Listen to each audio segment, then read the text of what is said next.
Johan de Selle, jeune biologiste en thèse à Roscoff, est monté à bord de Tara aux Galapagos. Première manœuvre, ouais. Je suis pas marin, je donne juste un coup de main. Il est membre de l'équipe scientifique chargée de l'étude des protistes, ces organismes unicellulaires du plancton.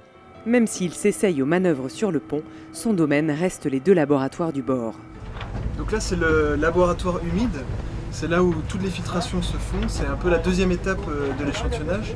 Donc la première étape c'est on récolte les filets, on récolte l'eau sur le pont, et ici on traite tous les échantillons. Donc par exemple ici je vais récupérer un trait de filet, ici c'est 5 microns, pour avoir vraiment du petit plancton.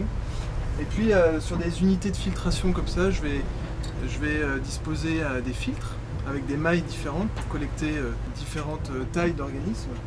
Et donc tout simplement, eh bien, je verse de l'eau et puis je récupère juste les filtres que je conserve après dans l'azote liquide à moins 196 degrés. C'est pour conserver un maximum de matériel génétique pour les analyses plus tard. Il plonge ensuite au laboratoire sec dans les entrailles de Tara. Johan se passionne pour un groupe bien particulier de protistes, les radiolaires. Ouais, je passe pas mal d'heures à regarder les échantillons de filets de plancton. C'est vraiment d'autres dimensions, quoi. Quand tu regardes dans le microscope, c'est comme un peu regarder les étoiles, quoi. C'est regarder un peu le passé. Les radiolaires ont été étudiés pour la première fois à la fin du 19e siècle par un physiologiste allemand, Ernst Haeckel. Pendant 10 ans, il a décrit plus de 3000 espèces de radiolaires, échantillonnées par l'expédition du Challenger, on peut dire la première expédition océanographique. Donc un voilier qui a fait une circumnavigation de 3 années, un peu similaire à celle de Tara. Et depuis, il y a eu très peu de travaux sur ces organismes.